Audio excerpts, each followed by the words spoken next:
જય માતાજી મિત્રો, આજે એક એવા વ્યક્તિ, એવા કલાકારની વાત કરવી છે જે શિવના ઉપાસક છે. વર્ષોથી ભજનની આરાધના કરી છે. સંતવાણીના સુપ્રસિદ્ધ ગાયક એટલે નિરંજનભાઈ પંડ્યા. નિરંજન બાપુનો જન્મ 17 જૂન 1955ના રોજ જેતપુર ખાતે થયેલો. પરિવારમાં પોતે 5 ભાઈ, 3 બહેનો અને માતા પિતા સાથે નાના એવા સામાન્ય ઘરમાં રહેતા.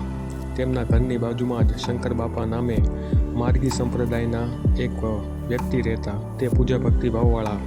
ત્યારે નિરંજન બાપુ 7-8 વર્ષના. સાંજે તેઓ આ શંકર બાપાના ઘરે જતા આરતીમાં અને ત્યાં આરતી ગાતા. બાપુનો અવાજ સાંભળી શંકર બાપાએ તેમને ગણપતિજીનું એક ભજન શીખવાડેલું. ત્યારથી નિરંજન બાપુએ શંકર બાપાને પોતે ગુરુ માનેલા. ધીરે ધીરે સ્કૂલમાં સ્ટેજ ઉપર ભજનો ગાતા. નિરંજન બાપુએ BA B.Ed સુધી અભ્યાસ કર્યો અને થોડો સમય શિક્ષક તરીકે નોકરી પણ કરી. પણ ભજન એમના મનમાં જ રમતું. એ સમયમાં પ્રાણલાલ વ્યાસ એમનો જમાનો હતો. એક સ્ટેજ પ્રોગ્રામમાં બંનેનો ભેટો થયેલો અને પ્રાણલાલ વ્યાસની સામે બાપુએ ભજનો ગાયા. અને ત્યારે પ્રાણલાલ વ્યાસ પાસેથી બાપુએ હાર્મોનિયમ લીધેલું અને ધીરે ધીરે સૂરોની સરવાણી શીખવા લાગ્યા. ભજન પ્રત્યે લગાવ હોવાથી થોડા જ સમયમાં તે શીખી ગયા. અને સમય જતાં બાપુ સાયકલની પાછળ પેટી રાખતા અને સાયકલ લઈને ભજનો અને સંતવાણી કરવા જતા. 5 વર્ષ સુધી શિક્ષકની નોકરી કર્યા બાદ બંનેને ન્યાય આપી ન શકતા હોવાથી તેમને શિક્ષકની નોકરી મૂકી અને ભજન અને સંતવાણીની લાઈન પકડી. નિરંજન બાપુ કહેતા કે જો નારાયણ સ્વામી ભજન માટે સંસાર મૂકી શકતા હોય તો હું શું નોકરી ન મૂકી શકું. ધીરે ધીરે તેમના આલ્બમ, કેસેટ બહાર પડવા લાગ્યા અને નિરંજન બાપુને એક સારી એવી પ્રસિદ્ધિ મળવા લાગી. બાપુને સાંભળવા તેમના પ્રોગ્રામમાં હજારો લોકો ભેગા થવા લાગ્યા.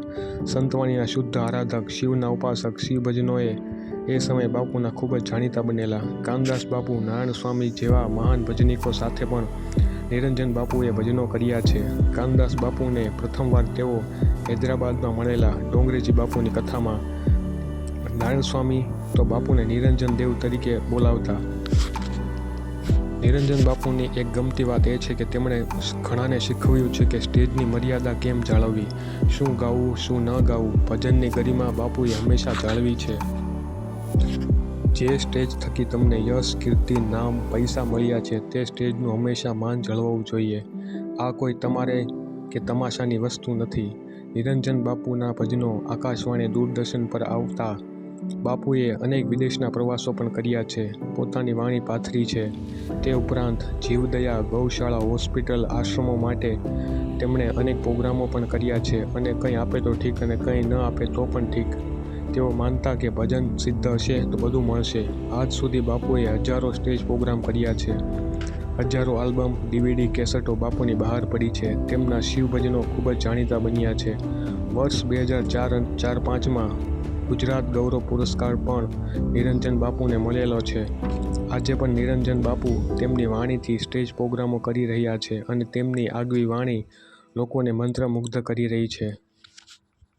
તો આ હતી વિડીયોમાં આપણા પ્રખ્યાત ભજનિક નિરંજન બાપુ પંડ્યા વિશે થોડી ઘણી વાતો. મિત્રો, વિડીયો ગમે તો લાઈક કરો, શેર કરો, સબસ્ક્રાઈબ કરો આપણી ચેનલ. અને જે કોઈ પણ નિરંજન બાપુને ન ઓળખતા હોય તેઓ આજથી નિરંજન બાપુને સાંભળવાનું ચાલુ કરજો. હું તમને ચોક્કસ કહું છું કે તમને એક અલગ જ અનુભવ થશે આ ભજનો સાંભળીને. અસ્તુ.